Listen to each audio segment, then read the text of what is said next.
Es mi deseo que hayas comenzado o estés comenzando este día con el firme propósito en tu corazón de caminar en la presencia de Jesús, de disponer el tiempo necesario para abrir su palabra, para encontrar en Él sabiduría y que sobre todas las cosas puedas disfrutar de sus bendiciones. Que seas bienvenido, comenzamos de esta manera en el principio con Dios. Y que en esta nueva oportunidad que tenemos de abrir su palabra, lo podamos hacer con un espíritu noble, que lo podamos hacer con adoración, que realmente podamos entender de que nuestro Dios nos estará hablando a través de su santa palabra. Y aunque a veces esa palabra nos va a confrontar y hasta en ocasiones no vamos a entender cuál es el propósito, el objetivo de Dios para con nosotros, cuando nos dé un mensaje definido, tal como fue la experiencia de Abraham que estamos compartiendo allí en el libro de Génesis capítulo 22. Y ya analizamos los primeros versículos donde Dios llama a Abraham, donde Dios prueba nuevamente la fe, la confianza de Abraham. Y Abraham con disposición dice: heme aquí, Señor. Y la voz de Dios que le dice: ofrece a tu hijo, a tu único, aquel a quien amas, a Isaac, en uno de los montes que yo te diré. Y esa orden para Abraham fue como un puñal clavado en su corazón. Aunque claramente Abraham tenía la libertad de decidir si ofrecer a su hijo o no. Abraham podía negarse a esa orden de Dios. Pero claramente, nuevamente hubiera estado en juego su relación de fe con el Creador. Y de la misma manera el Señor contigo puede mostrarte cuál es su voluntad a través de su palabra, cuáles son sus principios, cuáles son sus mandamientos, cuál es el deseo y el propósito que el Señor tiene para ti. Pero la decisión sigue siendo tuya. Tú eres el que decides establecer una relación de fidelidad con el Señor. Tú eres el que decides si caminar en los caminos de Dios o no. Tú tendrás que evaluar cuáles serán aquellas cosas a las cuales debas renunciar, las cuales debas entregar a los pies del Señor, para que su voluntad con respecto a ti se cumpla. Y aquí vemos a Abraham, quizás con muchas preguntas, quizás con sentimientos encontrados, pero con una firme determinación de ser fiel al Señor. La voz de Dios había sido clara, la orden había sido bien definida.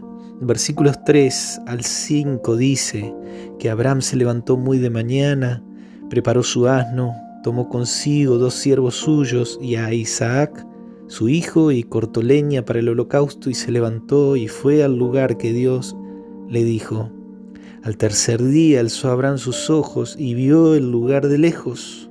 Entonces dijo Abraham a sus siervos: esperad aquí con el asno, y yo y el muchacho iremos hasta allí y adoraremos, y volveremos a vosotros. Abraham preparó todo lo necesario para seguir las instrucciones de Dios. Abraham estaba dispuesto a escuchar la voz del Señor que lo guiara en esta situación, en esta prueba que estaba por delante, su corazón quebrantado, y que hasta allí solamente Abraham sabía lo que Dios había solicitado. Y el hecho de que en el versículo 3 dice que preparó la leña, para Abraham era claro de que el holocausto iba a ser una realidad. En el versículo 4 dice que al tercer día alzó los ojos y reconoció el lugar. Dios le indicó cuál era el lugar en el cual tendría que presentar la ofrenda a su hijo, claramente como la ofrenda a Dios. Durante 3 días el corazón de Abraham estaba atravesando por esa prueba, una agonía por dentro había en él. Y ya habiendo llegado al lugar indicado, también era el tiempo definido. Entonces Abraham le ordena a sus siervos que se queden en determinado lugar, que solo él con el muchacho, con Isaac, subirían al monte. Y es allí donde Abraham hace una declaración muy significativa. Abraham dice: el muchacho y yo iremos hasta allí y adoraremos. Para Abraham y claramente para Isaac también, esta experiencia que iban a vivir una experiencia en la cual se tenía que revelar una fe genuina en medio de una gran prueba. Claramente iba a ser una experiencia de adoración. Es el primer lugar en la palabra de Dios donde aparece la expresión adorar, adoración. Y en este caso Abraham la aplica a una vivencia que inclusive es difícil de enfrentar.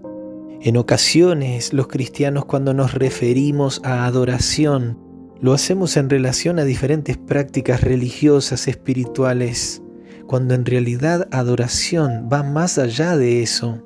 Esas prácticas religiosas espirituales que pueden ser familiares, personales, como asimismo también congregacionales. Determinadas prácticas que expresan adoración a Dios a través de la alabanza, de la oración, de compartir su palabra. Y claramente que eso es adoración y está bien. Pero claramente adoración es mucho más. Adoración es un estilo de vida. Es cada día mi vida entregada a la voluntad del Señor. Es permitirle que Él sea el Rey soberano sobre nosotros. Es poder rendirle nuestra voluntad para que la suya sea cumplida en nosotros. Y así lo dijo Jesús en su oración modelo dada a sus discípulos, diciéndoles: Padre nuestro que estás en los cielos, santificado sea tu nombre, hágase tu voluntad. Adoración es poner nuestra vida en sintonía con los principios del reino de los cielos.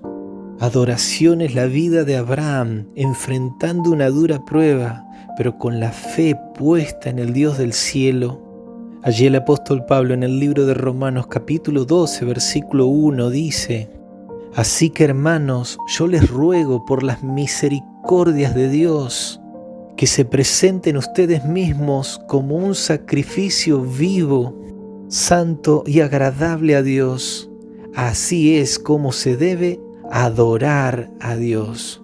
Adoración no es solo lo que tú das o lo que tú expresas, sino lo que tú vives. Tu misma vida puesta en las manos de Dios es adoración. Y yo quiero invitarte para que hoy y cada día tu vida misma sea una expresión de adoración al Señor. Que Dios te bendiga.